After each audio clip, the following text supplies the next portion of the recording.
Ruas tol Jogja-Bawen segmen Ambarawa-Bawen disiapkan sebagai jalur fungsional untuk mendukung kelancaran arus mudik Lebaran tahun ini. Kemajuan pembangunan telah mencapai 90% dan ditargetkan rampung konstruksinya pada Mei mendatang. Selama masa fungsional dibuka sejak tanggal 13 Maret hingga 30 Maret dengan arus balik dimulai sejak 23 Maret 2026. Pengaturan lalu lintas akan dibedakan antara arus mudik dan arus balik. Pada arus mudik, kendaraan dari Simpang Bawen akan masuk ke tol melalui Gerbang Bawen dan melintasi jalur yang disebut jalur Ambon menuju Ambarawa.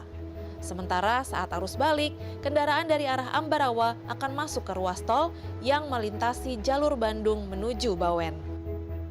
Sekarang sudah 90% lebih, jadi kurang lebih hanya menyisakan konstruksi-konstruksi minor, kemudian juga pekerjaan-pekerjaan minor, contoh saluran, pagar, dan pekerjaan-pekerjaan kecil seperti pekerjaan pelengkap.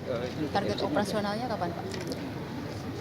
Tentunya setelah konstruksi ada uji layak, uji fungsi, kami akan koordinasi lanjut setelah selesai konstruksi, kami upayakan akan bisa dioperasionalkan di tahun ini, gitu. Kurang lebih mungkin di bulan Agustus atau September.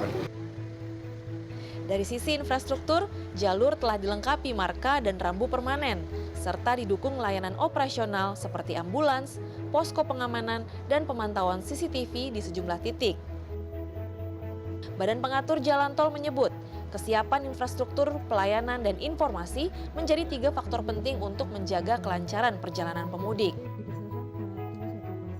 Pemudik juga diimbau memastikan kondisi kendaraan dan mengutamakan keselamatan berkendara, serta memantau informasi lalu lintas melalui aplikasi resmi seperti Travoy agar perjalanan mudik berjalan aman dan lancar.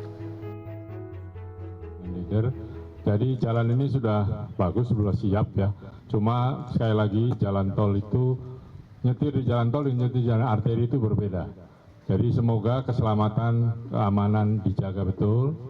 Kita masih punya beberapa seminggu mungkinnya, kalau hujan semoga tidak ada yang jadi lubang di sini. Jalan tol Yogyakarta-Bawen seksi 6 yang meski panjangnya hanya 5 km saja, namun diproyeksi akan membawa kebahagiaan bagi para pengendara, khususnya yang ingin berwisata ke kawasan Ambarawa, kawasan yang dingin karena ketinggiannya dan populer akan destinasi wisata alam serta sejarah seperti Benteng Willem I. Pemerintah tengah mengkaji pemanfaatan ruas tol Yogyakarta-Bawen seksi 1 dan seksi 6 yang memiliki panjang sekitar 76 km sebagai tol wisata di kawasan Jawa Tengah.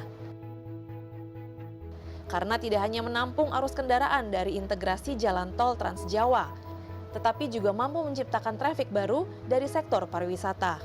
Mengapa? Karena hampir di seluruh pembukaan exit itu semuanya adalah pusat destinasi wisata. Ada Borobudur, ada Dieng, ada Ambarawa yang banyak sekali hal-hal yang sangat diminati oleh para wisatawan. Dan rangkaian tol 76 kilo ini walaupun ini pendek ya fungsional sepanjang hampir 5 kilo ya Pak Dwi ya. Ini juga penting sekali dan kunci. Kalau tidak ada jalur tol fungsional ini, maka pertigaan Bawen tadi sudah seperti pertigaan yang mematikan. Jalur fungsional segmen Ambarawa-Bawen ini beroperasi mulai pukul 6 pagi hingga 5 sore. Namun pemberlakuannya bersifat situasional tergantung diskresi kepolisian berdasarkan kondisi kepadatan lalu lintas di Simpang Bawen yang kerap menjadi titik rawan macet saat arus Lebaran. Desy Aritonang, Andika Suramanto, Semarang.